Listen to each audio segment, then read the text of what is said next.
Hello friends, welcome to my channel. स्वागत है आपका मेरे चैनल पे। मैं हरप्रीत पटेल बात करूंगा आपसे इस वीडियो में वाइगोस्की के सिद्धांत के बारे में। टॉपिक है आज का हमारा वाइगोस्की का संज्ञानात्मक विकास का सिद्धांत। ये देख रहे होंगे आप, ये जेंटलमैन जो है ये वाइगोस्की हैं और इनके बारे में आज बात होगी। और अगर आप चैनल पर नए हैं तो चैनल सब्सक्राइब कर लीजिएगा, बेल आइकन दबा दीजिएगा, जिससे कि आपको नई वीडियोज़ की नोटिफिकेशन समय से मिलते रहे। इससे पहले की वीडियो अगर आपने नहीं देखे हैं तो डिस्क्रिप्शन में आपको प्लेलिस्ट का लिंक दे दिया जाएगा, आप उनको जरूर देखिएगा। देखिए, वाइगोस्की को अगर आप पढ़ रहे हैं तो पियाजे को जरूर पढ़ेगा, पियाजे का भी लिंक आपको अलग से दे दिया जाएगा। तो शुरू करते हैं आज का वीडियो। अगर आपको वीडियो अच्छा लगे लाइक कर दीजिएगा, शेयर कर दीजिएगा। तो टॉपिक है वाइगोस्की का संज्ञानात्मक विकास का सिद्धांत।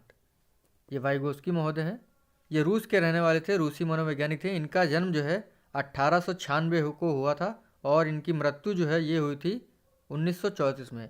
लगभग 38 साल ये जिए हैं और इन्होंने जो काम किया है वो काबिले तारीफ़ है।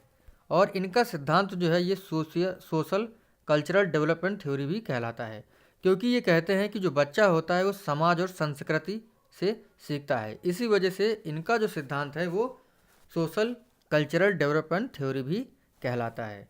यानी वाइगोस्की कहते हैं जो बच्चा होता है वो समाज में रहकर जो है सीखता है, संस्कृति को देखकर सीखता है।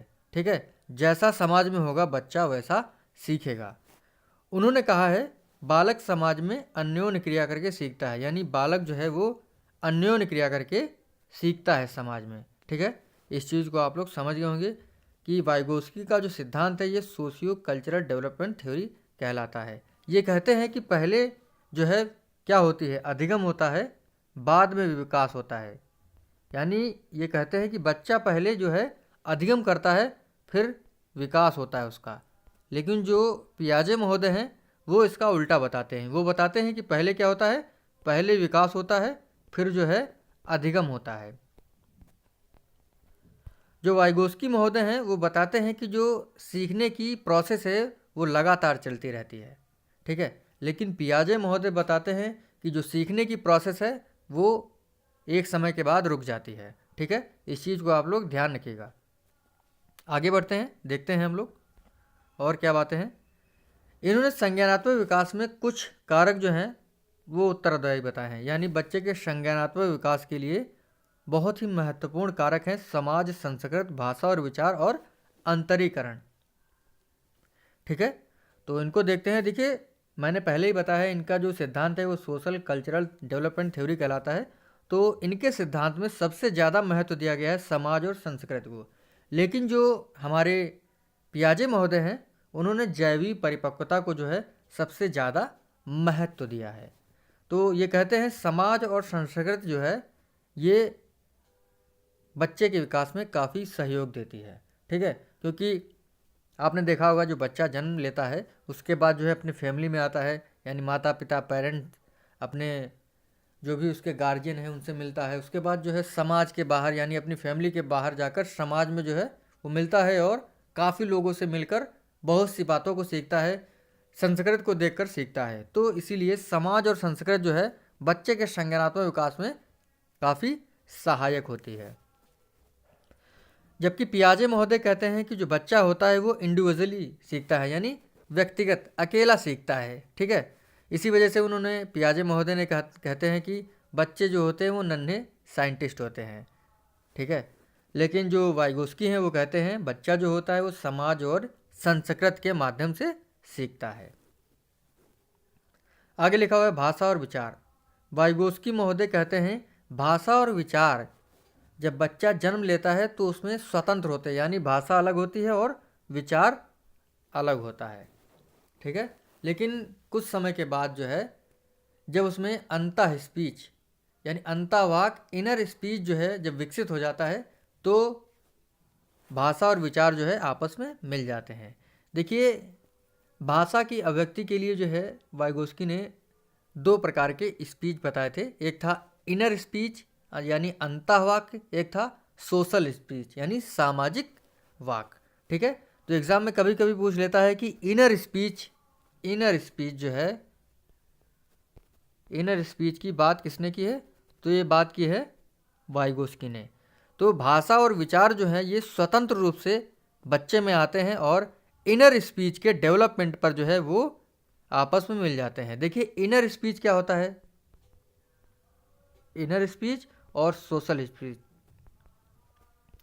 देखिए इनर स्पीच जो होता है, जो बच्चा जो है स्वयं से बातें करना सीख लेता है। सोशल क्या होता है, यानी बच्चा जो अपने माता पिता बड़े बूढ़े के साथ जो बातें करता है वो होता है सोशल स्पीच। ठीक है, इस चीज़ को आप लोग ध्यान रखिएगा।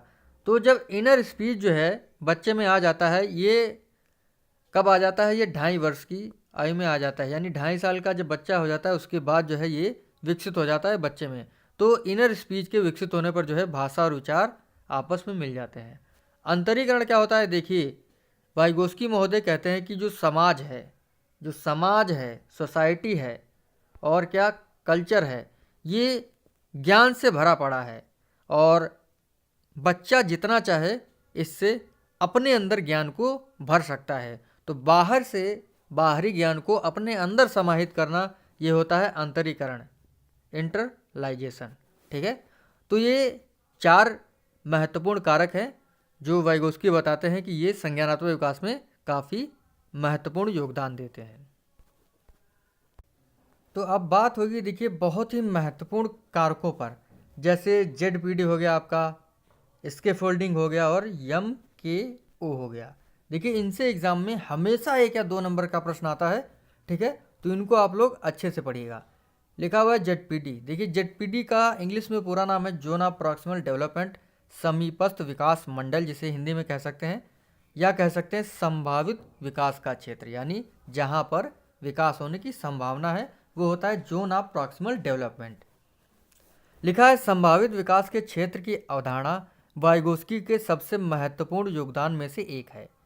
संभावित विकास का क्षेत्र उस अंतर को रेखांकित करता है जो एक सीखने वाला खुद से कर सकता है और दूसरे की मदद से कर सकता है। आप देख रहे होंगे ये फिगर बना है, बीच में लिखा हुआ है व्हाट कैन आई डू, यानी मैं खुद से क्या कर सकता हूँ, और what I can do with help, और एक सहायता से, मतलब एक किसी व्यक्ति की सहायता से मैं क्या कर सकता हूँ। उसमें जो अंतर होता है, यानी एक काम मैं खुद से कर रहा हूँ और उसी काम को मैं किसी की सहायता से कर रहा हूँ, तो इसमें जो अंतर होता है वही होता है ZPD zone of proximal development. ठीक है, इस चीज़ को आप लोग ध्यान रखिएगा। उदाहरण लेते हैं, जैसे मान लीजिए आप जब सीटेट टेट का एग्ज़ाम जब देने जाते हैं, मतलब घर में बैठ के आप जब कोई क्वेश्चन पेपर हल करते हैं तो आपके अंक आते हैं 90। ठीक है, लेकिन जब आप कोचिंग करे हैं, ट्यूशन करे हैं, आप यूट्यूब पर वीडियोस देखते हैं तो आपके अंक आ जाते हैं 120। तो जब आप खुद से पढ़ रहे थे तब आपके अंक आते हैं 90, लेकिन जब आपने हेल्प ली किसी की, यूट्यूब की हेल्प ली, किसी व्यक्ति की हेल्प ली, तो आपके अंक हो जाते हैं 120।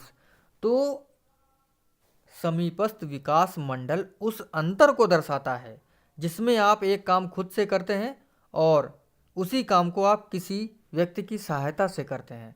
तो इसमें जो अंतर होता है वही होता है आपका ZPD। ठीक है, इस चीज़ को आप लोग ध्यान रखिएगा। एक उदाहरण मैं आपको और बताता हूँ। जैसे मान लीजिए आप जो है जब खुद से पढ़ते हैं तो आपने 4 तक टेबल याद कर लिया, 4 तक पहाड़े याद कर लिए। बच्चे हैं आप, जैसे मान लीजिए आप छोटे से बच्चे हैं, जब आप खुद से पढ़ रहे हैं तो 4 तक पहाड़े आपने याद कर लिए।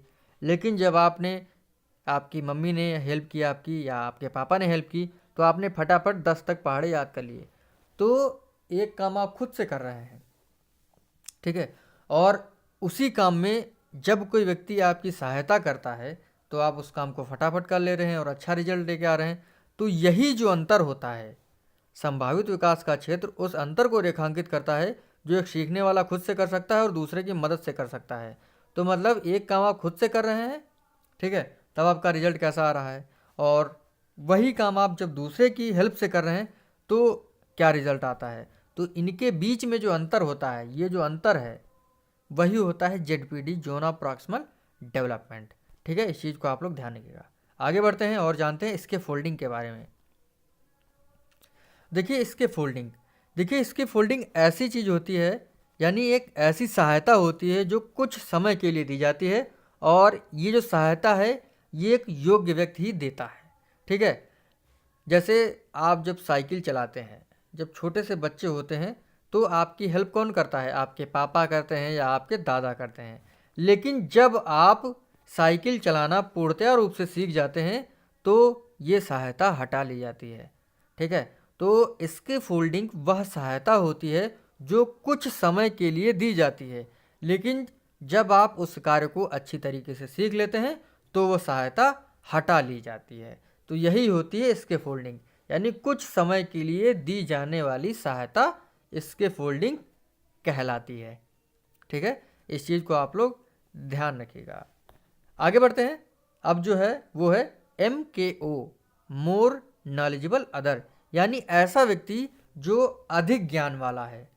ऐसा व्यक्ति जो अधिक ज्ञान वाला है। जैसे आपको साइकिल कौन सिखा रहा था? आपके पापा, जो आपसे अधिक ज्ञान वाले हैं, तो वही होते हैं मोर नॉलेजेबल अदर होते हैं। ठीक है, जैसे आपको गणित के सवाल नहीं आ रहे हैं, जोड़ घटाना गुणा भाग, तो आपको कोई व्यक्ति सिखाता है, जैसे आपके टीचर हैं, मान लीजिए सिखाते हैं, आप छोटे थे तो आपके जो है टीचर आपको सिखाते हैं, मम्मी सिखाती हैं, पापा सिखाते हैं। तो जो आपसे ज़्यादा ज्ञान रखता है, यानी जो ज़्यादा ज्ञानवान होता है, वही होता है more knowledgeable other, MKO। I think आपको ये जितने भी पॉइंट्स थे समझ में आए होंगे। कल बात होगी वाइगोस्की और पियाजे के सिद्धांत में अंतर क्या है, और बहुत सी चीज़ों को हम लोगों ने पढ़ा है। जल्द ही वाइगोस्की, कोहलबर्ग और पियाजे को हम जब पढ़ लेंगे तो इन पर आधारित ऑब्जेक्टिव पढ़ेंगे, क्योंकि सीटेट की जब बात आती है तो कहा जाए वाइगोस्की, पियाजे और कोहलबर्ग जरूर आते हैं। ठीक है, छोटी छोटी मगर मोटी मोटी बातें जो हैं होती हैं वो, तो छोटी छोटी बातों से ही प्रश्न बन जाते हैं। जैसे इसके फोल्डिंग क्या है? कुछ समय के लिए दी जाने वाली सहायता है। ठीक है, ZPD क्या होता है? समीपस्थ विकास मंडल। ठीक है, इस प्रकार से प्रश्न पूछे जाते हैं। जैसे पूछ लेता है कि वाइगोस्की भाषा और विचार के बारे में क्या बताते हैं, तो बताते हैं कि जब बच्चा जन्म लेता है तो उसमें भाषा और विचार जो है वो स्वतंत्र रूप से होते हैं, लेकिन जब इनर स्पीच, अंतःवाक उपस्थित हो जाता है तब वो आपस में मिल जाते हैं। इस पर बात होगी कल अंतर में, तब आपको अच्छे से समझ में आ जाएगा। आई थिंक आपको अच्छे से समझ में आ गया होगा। अगर आपको अच्छा लगा हो वीडियो लाइक कर दीजिएगा, शेयर कर दीजिएगा। Thank you friends.